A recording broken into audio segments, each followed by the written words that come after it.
the ruins of Sweetheart Abbey. A few miles south of Dumfries, this 13th century monastery is bursting with history.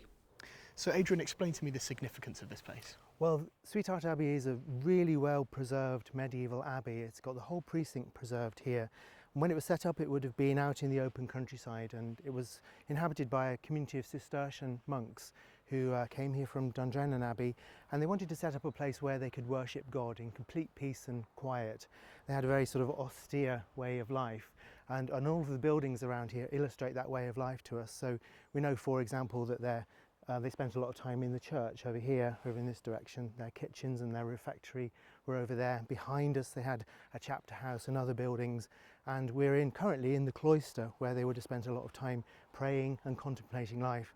And that was really their job, to pray, to say prayers for the founder, and to be very sort of obedient. So this was their home, literally.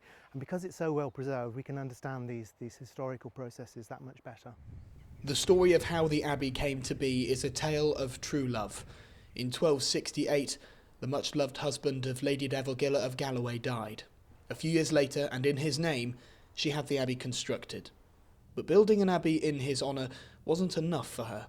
Her love for him was so strong, she had his heart embalmed and placed in an ivory box that she carried everywhere. When she too died in 1289, she was laid to rest here, in front of the abbey's high altar. She was buried in this tomb, still clutching her husband's heart. The story goes she used to sit it on her table when she was writing and when she was entertaining guests, so it was her constant companion. Today, though, remembering the romantic story is on hold. A routine survey of the remains raised concerns with some areas of the stonework. Parts of the abbey are now closed until further notice. Chris and his team of stonemasons are hard at work. Well, we'll cut a new stone and measure it to size to fit into this existing slot. We'll also look at the bedding plane of the stone. We have to put it so that the compressive bedding plane as it came out of the quarry will fit in there. We'll look at that. And we also look at the finished surface we're going to put in the stone. We'll replicate the older finished surface so that it will match in and marry up. And all that's done with quite old-fashioned tools? All that's done with traditional methods and hand tools. Is there a reason behind that? Is it the best way to do it still? It's still the best way. The oldest ways are still the best ways. They're also the safest ways for our health and safety. We're not creating so much dust, we're not creating hand-arm vibration. The old ways are the best ways. It must take longer though, or? It does take longer, but it's better to do it longer and do it right.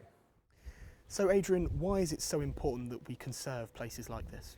Well, it's really important for us to look after places like this and conserve them for future generations, because these places like Sweetheart Abbey, tell us so much about our history. They're part of Scotland's national identity. So when we look back into the past and chart our history, these are the places that will really tell us the story. So Historic Environment Scotland looks after over 300 historic sites around the country, some of them many hundreds of years old like Sweetheart Abbey, some of them even thousands of years old, but it's really important to conserve all of them and preserve them for the future. The centre of the abbey is closed while conservation work is taking place, but our own archive footage allows us to step inside. In here, King Edward I set up his camp as his forces began to return to England after his invasion of Scotland. That's when the abbey first started to fall into disrepair. The story that lies behind these ruins that form this local landmark will either warm the cockles of your heart or make you shiver. And that's exactly why conservationists are here hard at work. They want to ensure that the story and the characters that form its history live on forever. Lewis Warner, ITV News.